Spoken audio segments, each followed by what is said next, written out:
أهلا بكم. الطبق ديال اليوم غادي نستعملوا فيه البصلة يابسة أو ميبسة. طبق بنين بزاف بزاف بزاف. البصلة كما تتشوفوها هي حيت لها غير القشور الفوقانيين اللي تيكون شد فيهم التراب شوية، وخليت القشور الدخلانيين. غادي نقطع غير المقاطع اللي هما قاصحين، ومن بعد نقطعها بكل شيء ليها. بطبيعة الحال خصها تنظف من الغبرة ومن التراب.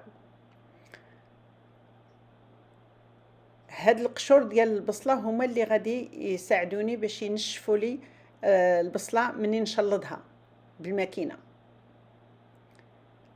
لانه واخا تنشلضها ما تجي ناشفه، ما تيجيش فيها الماء ديالها. وهاد الطريقه هذه كذلك غادي تنفعكم، تكون عندكم دائما البصله في الدار في الفترات اللي تتكون البصله غاليه ولا ما تقدروش تشريوها لسبب ما، تكون دائما عندكم بصله في الدار. هيا قطعتها غليظه بقشرها بكل شيء ليها. ودابا غادي ندوزها في الماكينه باش نشلضها.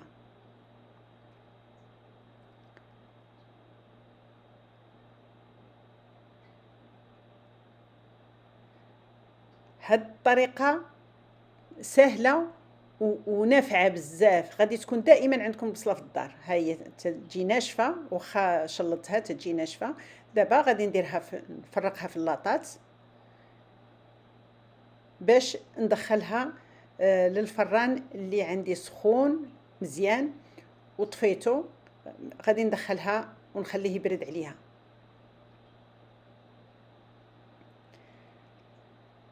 بالنسبه للناس اللي تيستعملوا الفران يوميا، راه يوميا ممكن تقطعي جوج بصلات ولا بصله ولا ثلاثه ولا هذا، وتنشفيهم في الفران وتخليهم من بعد ينشفوا. اما الا كنتي زربانه تنشفيهم في الفران ثلاثه المرات متابعين، واما الا كان عندك الوقت ديريهم غير مره في الفران وتخليهم ينشفوا على برا حتى البصله تيبس مزيان.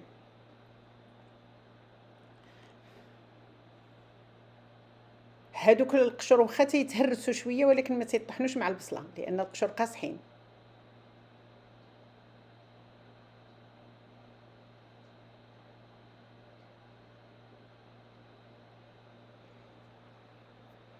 بهذه الطريقه هذه ما كان علاش الانسان يبدا يشري البصله ضروري ضروري ما يشري البصله باش ينصب، لان تتكون عنده البصله يابسه في الدار، ممكن يستعملها في اي طبق وفي اي وقت بغى. هاي نسرحوها مزيان. كل ما كانت الطبقه خفيفه كل ما يبس دغيا، وكل ما كانت الطبقه غليظه راه ما غاديش تيبس دغيا، هذه معروفه. شتو هاد القشور ما تيطحنوش بزاف. دابا غادي ندخلها الفران يبرد عليها.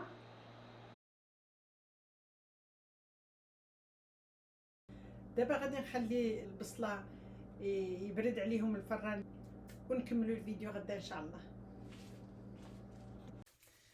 ها هي البصله من بعد ما يبست مزيان. ها هما القشور ديالها اللي طحنت معها، لان القشور ديال البصله ما تيطحنوش من اول مره. هنايا غادي نعزل دابا القشور على البصله اليابسه. اللاطه الثانيه ها هي هنا عزلت البصله، عزلتها على القشور. ها هما القشور، ها هي البصله. هاي هذه البصله يابسه، هاي تجي رائعه. دابا غادي نطحن البصله اللي نشفت في الفران باش نردها غبره ونغربلها ونستعملها في الاطباق ديالي كيف ما بغيت. ها هي البصله اللي حصلت عليها. دابا غادي نستعملها في الطبق ديال اليوم. عندي الكفته ما مشرمله، ما فيها حتى شي حاجه. غادي نضيف لها شويه ديال فلفله حمراء اولا تحميره، نضيف الابزار،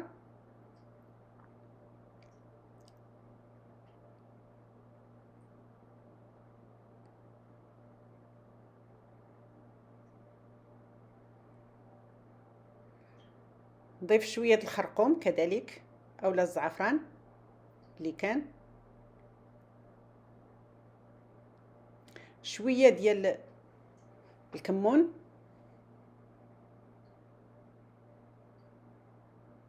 مليحه،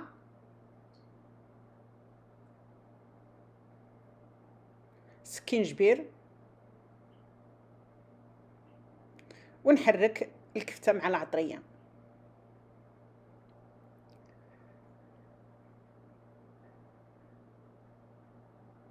غادي نضيف البصله يابسه، هما 3 المعالق ديال بصله يابسه، ونضيف القزبر والمعدنوس اللي نشفت معكم في فيديو سابق. تنحكو غير باليدي بحال هكا، نتوما تتشوفوا دغيا تيتطحن لانه كارم. 8 ديال 2 معالق صغار ديال المعدنوس وديال القزبر.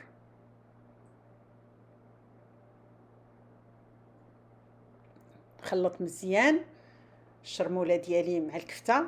عرفتي دابا وتتعطي واحد الريحه رائعه. هاد الطريقه هذه تتخلي لكم الكفته ناشفه، ما تجيش الكفته فيها الماء.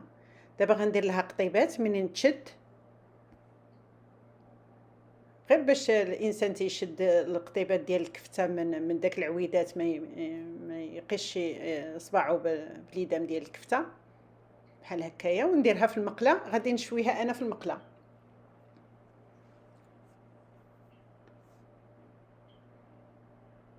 ندير هاد القطيبات كاملين بالعويدات ديالهم، ونستفهم في الطيفال اللي غادي نشويها مباشره من بعد على البوطه. ممكن ديروها في الفران تجي شويه قاصحه، ممكن ديروها على الفاخر ولا على الشوايه ولا في المقله بحال هكا، لان في المقله بحال هكا تجي فتيه بزاف، تجي فتيه. وما تخافوش من هاد العويدات، غادي راه ما يطلقوش من الكفته، لان غادي من بعد غادي تغطيوها بالغطايه باش الكفته تشد راسها.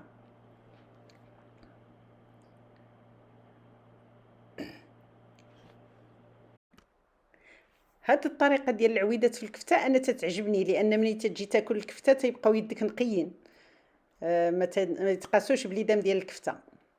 دابا غادي نضيفها، نرشها بشويه ديال الزيت ديال البومبا، اختياري، ممكن ما ديروش صافي، ونشويها في الطيفال. غادي نغطيها كما قلت لكم باش تشد في راسها، ومن بعد تنبقى نحركها بلا ما العواد ديالها تيطلقوا منها عادي. تنحركها حداكم عادي بلا ما العويدات ديالها تيبقاو شادين فيها مزيان.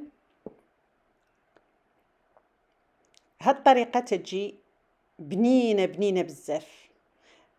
نطلب منكم تشجعوا القناه، تلايكيو الفيديو، تقسموه مع احبابكم وصحابكم، وتمتعوا بالكفته بهذه الطريقه، لان الا درتوها راه ما غاديش تبقاو تسخاو ديروها بطريقه اخرى.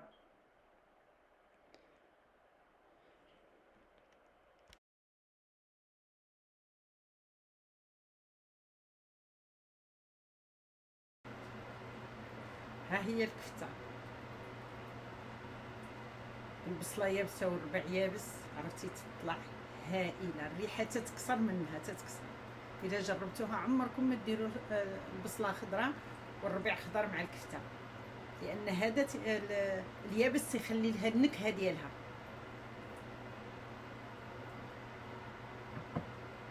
الصحه والعافيه. نتمنى نشوفكم في فيديو اخر، فكره اخرى. تهلاو في راسكم.